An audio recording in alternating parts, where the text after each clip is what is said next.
আমার ঘরের বউ পোলাবেন ভাত না খেয়ে থাকবো, আর আপনার বউ পোলাবেনে বিরিয়ানি খাইতে পারবো না, ফালিয়ে দিব, এটা কি আমি মাইনে নিবো? ফুটপাতে যারা ব্যবসা করে যদি একটু ভালো পজিশনে একটা দোকান লিয়ে বসতে পারে, তাহলে সে যদি 2-4-5 বছর একটা দোকান চালাইতে পারে, তাহলে আমি গ্যারান্টি যে তার জীবনে সে সাকসেস। আমরা অনেক সময় অনেক ফেসবুক ইউটিউবে একটা লোককে দেখি, যার নাম হলো ফ্রি মোশন ফিরোজ ভাই। সে কিন্তু ওই লোকটার পিছনে পিছনে মোটরসাইকেল চলে তাকে ধরবে, সে তাকে বড় একটা পুরস্কার দিয়ে থাকে, কিন্তু সে এটা কিন্তু মন থেকে দেয় না।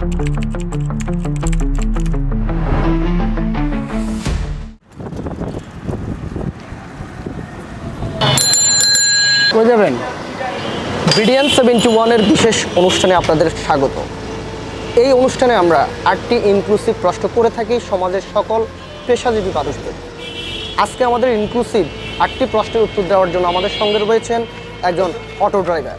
জি ভাই, অটো তো মনে করেন যে আমার তো আর পেশা না, যেমন অটো আমি আগে চালাইতাম না। আমি মনে করেন যে সময় এই দেশে আওয়ামী লীগ সরকার ক্ষমতায় ছিল, তখন আমি ধানমন্ডি এলাকায় চার দোকান করতাম ফুটপাতে। যখন ফুটপাত নিষিদ্ধ করা দেওয়া হলো, তখন অনেক চার দোকান, অনেক দোকানপাট উচ্ছৃঙ্খল করে দিল সিটি কর্পোরেশনের লোক আয়া। তখন আর ব্যবসা বাণিজ্যের অনেক ক্ষয়ক্ষতি হয়ে গেছে গা, টাকা পয়সাও মিলাইতে পারিনি, নেক্সট আমার দোকান বিছাইতেও পারিনি। যার পরের থেকে মনে করেন যে ব্যবসা বাণিজ্য ছাইরা এখন আজকে মনে করেন যে কি এই পজিশনে গাড়ি গুড়ি চালাই, খাই, বউ ফ্যামিলি মোটামুটি চলিয়া ফিরে আল্লাহ পাক একটু নিয়ন্ত্রণে রাখছি। জীবনে তো ভাই অনেক কিছু হওয়ারই ইচ্ছা থাকে, বলেন আমার মধ্যে একটা ছেলে কি রিক্সা চালার মতো ইচ্ছা থাকে? কোনোদিনও থাকে না। আজকে যদি মনে করেন আমার বাপ কেল্লা টাকা পয়সা থাকতো, বর্ত সম্পদ থাকতো, বা ভালো পজিশনে থাকতাম, তাহলে তো হয়তো আমাকে এই সিটে বসতে হতো না। আমিও অনেকের মতো বাইক লিয়া ঘুরতে পারতাম, বিভিন্ন জায়গায় যাইতে পারতাম, বিভিন্ন মানুষের লগে বিভিন্ন জায়গায় চলতে পারতাম। অস্ত গরিব মানাইছে আল্লাহ, আজকে এই পজিশনে নাই, যার কারণে এখন কি খেটে খাইতে হয়, গাড়ি চালায় খাইতে হয়। একদিন গাড়ি চললে পেটে ভাত জোটে, চালাই না পেটে ভাত জোটে না, কারণ আমরা তো আর অর্থ সম্পদের মালিক না ভাই, আমরা আল্লাহ গরিব মানাইছে, আমরা গরিব মানুষ। যেমনটি মনে করেন দিনে তো একটা মানুষ সারাদিন তো আর কাজ করতে পারে না, যেমন একটা মানুষের তো শরীরের একটা রেস্টও আছে। যেমন 10 থেকে 12 ঘন্টা আমি গাড়ি চালাই, ঠিক আছে, বাকি সময় দেয়া গেছে আমার বাপ নাই, বাড়িতে ভাই আছে, বোন আছে, মা আছে, পরিবার আছে, আমার ছোট 1.5 বছরের একটা বাচ্চা আছে, ঠিক আছে।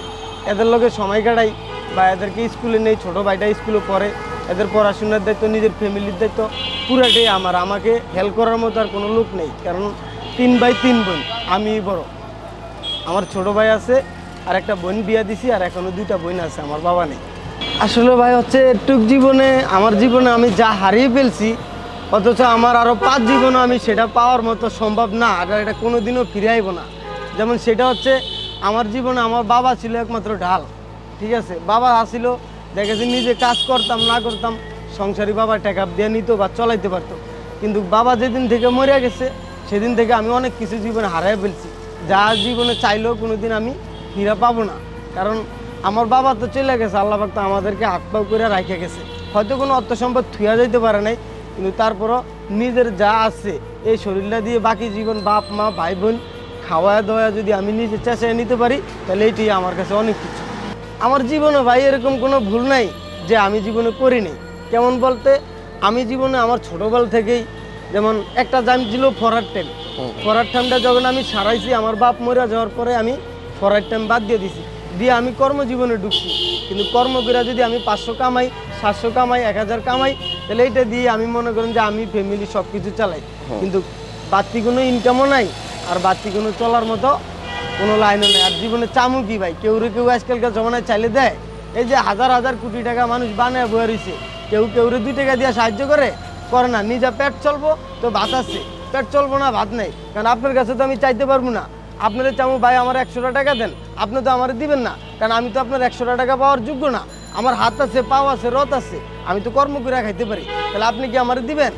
কিন্তু আমার তো আরও 5টা পেট আছে, ওই 5টা পেট তো আমার কাছে চাই, আমি তো চাওয়ার মতো কোনো লোক নেই, আমি কার কাছে চামু?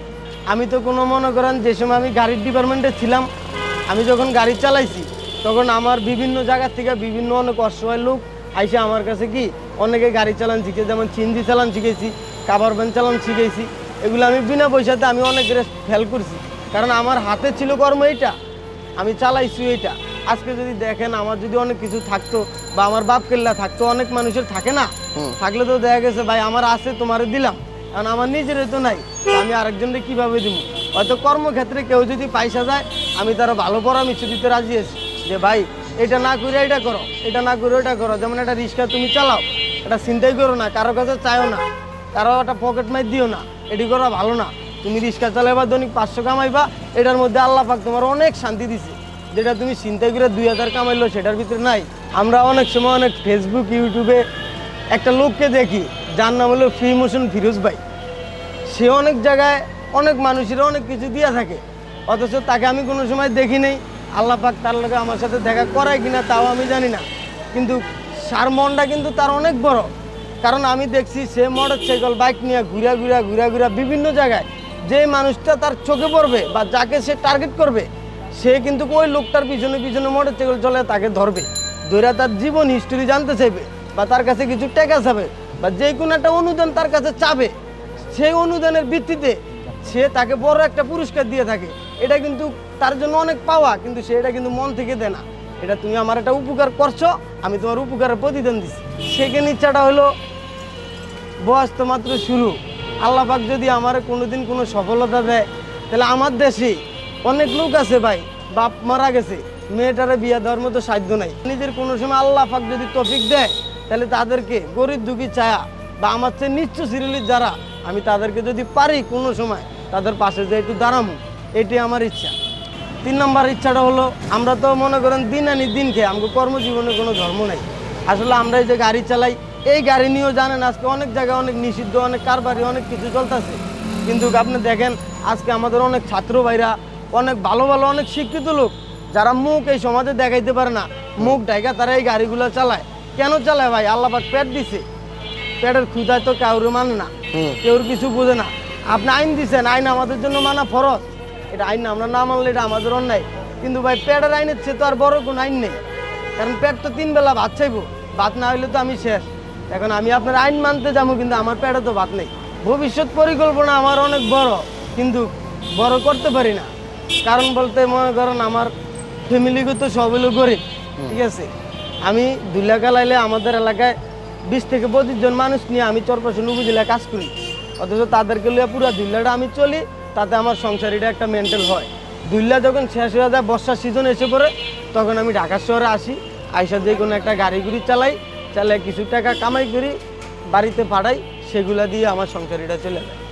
এই কিন্তু ওরকম কামাই তো আর করতে পারি না যে মাসে কিছু কামাইলাম, কিছু ব্যাংকে ছিলাম, কিছু নিজে জমা রাখলাম, কিছু জমায় রাখলাম, ওরকম কোনো পজিশন নাই। কারণ যা কামাই করি এর চেয়ে মনে করেন যে খরচা টানতে কামাই টানতে এক, অনেক সময় মিলেও না, কামাই থেকে মনে করেন খরচা বেশি হয়ে যায়।